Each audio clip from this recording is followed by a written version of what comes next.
Good morning, everyone. My name's Jennifer. I'm the integrated caseworker at Hospice Georgian Triangle, and I wanted to come on here briefly just to discuss what we covered this morning in our online support group. And today's topic was actually about mindfulness and gratitude. And what we went over basically was how we can practice both of these things in our everyday normal routine. And of course, as of right now, our routines are a little disorganized and not as normal as they usually are.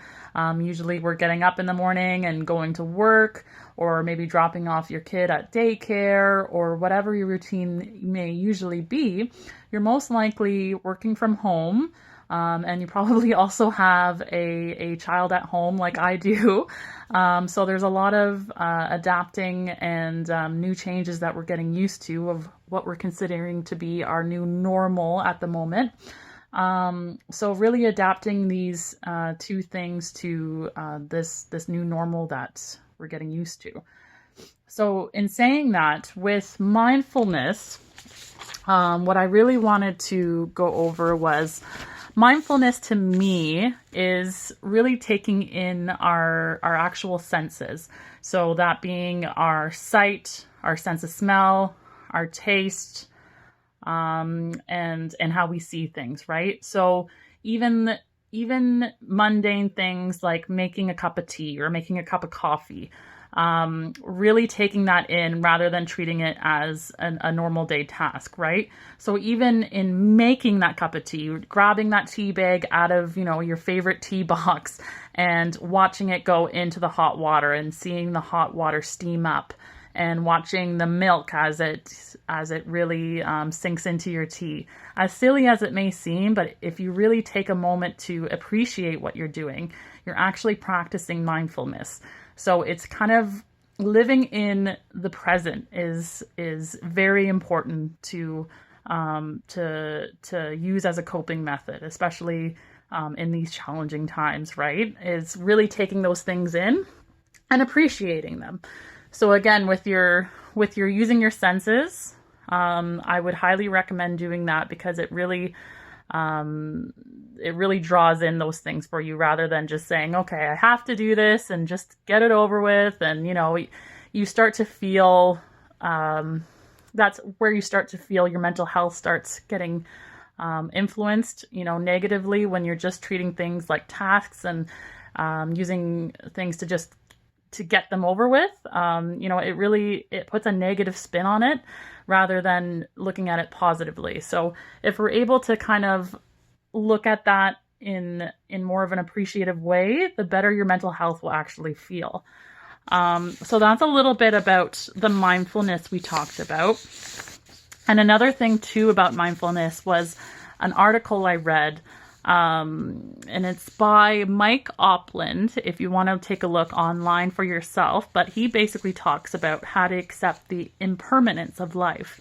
And I really like this because he focuses on the impermanence of these negative emotions and these negative feelings that we experience through life. And he looks at them as completely impermanent, and as much as that sounds a little negative, it's actually very positive, because if we treat everything with a sense of permanence, we tie that with more of these negative feelings when something goes wrong or when something bad happens. We feel that anguish and we feel that despair because we attached it with permanence.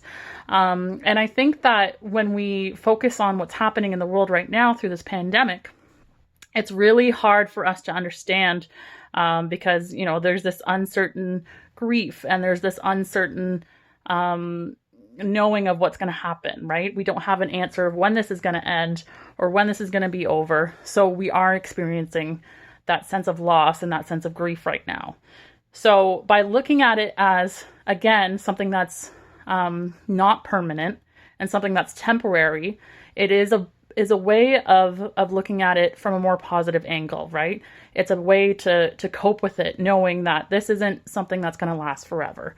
And when we really remind ourselves of that, knowing that this eventually is going to pass, it will affect your mental health in a very positive way, right? Because you're not looking at it in a negative notion that, oh my gosh, this is going to last forever and what are we going to do?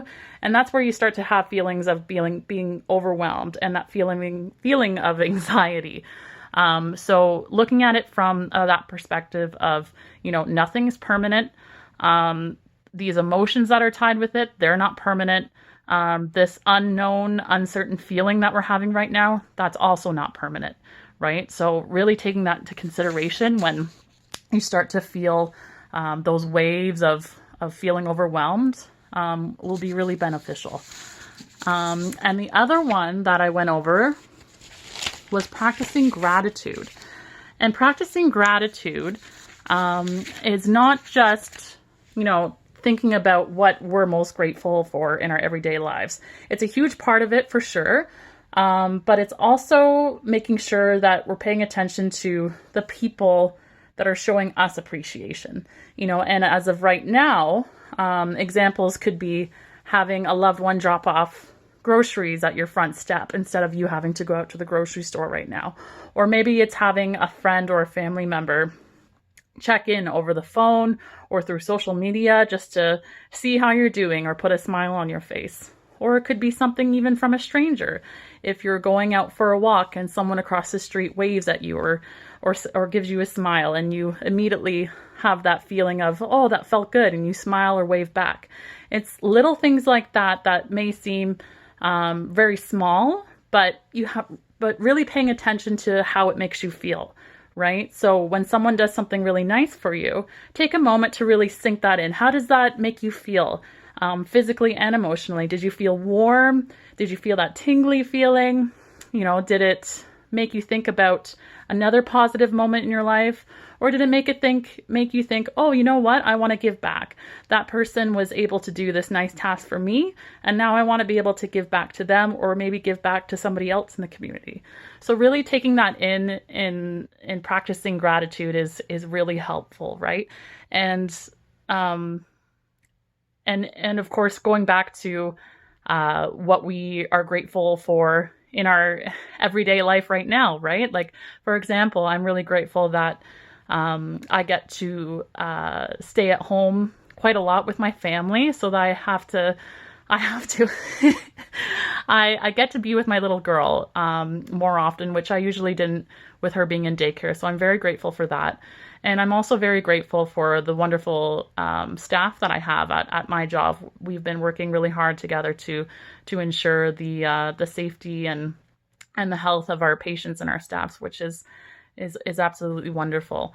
So, it's really, overall, gratitude and mindfulness really blend together because it's really taking that appreciation in the small moments, right? So whether it be being grateful for somebody dropping off a coffee, or whether it be practicing that mindfulness when you're having a self-care day, or whether you're just taking a bubble bath, or whether you're reading a book, really taking in those senses and appreciating those small moments is very important. So as silly as it may seem, if you start really practicing on an everyday basis of being appreciative for the things that other people are doing for you and what you're doing for other people, and also just taking in all the small moments that are happening in your life, it really does make a big difference. So I hope everybody has a great rest of the day. I really look forward to covering more topics over the next few weeks, and I hope that this helps. Thank you. Bye.